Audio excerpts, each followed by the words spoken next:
Baik, Assalamualaikum warahmatullahi wabarakatuh. Bertemu lagi dengan saya Hasbi Maulana, mahasiswa program studi pendidikan agama Islam semester 3 dari kelas B. Baik, saya di sini akan melanjutkan presentasi saya, yakni sekarang saya akan mempresentasikan tentang sejarah perkembangan dari Qawaidul Fiqih. Yakni di mana Qawaidul Fiqih atau kaidah-kaidah fikih berhubungan erat dengan perkembangan hukum Islam secara umum, di mana kaidah-kaidah ini dirumuskan secara bertahap oleh para ulama untuk memberikan pedoman dalam memahami dan mengaplikasikan hukum Islam. Di sini ada beberapa tahapan sejarah dari perkembangan Qawaidul Fiqih. Yang pertama yaitu periode Rasulullah, yakni pada tahun 622 sampai 632 Masehi, di mana pada masa Rasulullah hukum Islam diturunkan melalui wahyu atau Al-Quran, dan penjelasannya berada dalam hadis atau sunnah Rasul, di mana prinsip-prinsip dasar hukum Islam sudah terlihat dalam ajaran beliau seperti segala sesuatu didasarkan pada niat, yaitu ada pada hadis riwayat Al-Bukhari dan Muslim. Kemudian yang kedua adalah periode masa sahabat, yakni dilanjutkan pada tahun 632 Masehi sampai 661 Masehi.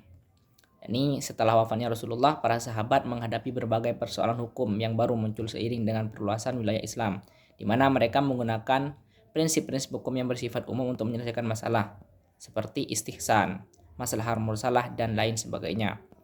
Dan yang ketiga adalah periode tabi'in dan awal kodifikasi hukum, yaitu pada tahun 661 sampai tahun 850 Masehi, di mana pada masa tabi'in dan pembentukan mazhab fikih, ulama seperti Imam Abu Hanifah, Imam Malik, Imam Syafi'i, dan Imam Ahmad bin Hambal mulai merumuskan prinsip-prinsip hukum dalam mazhab mereka.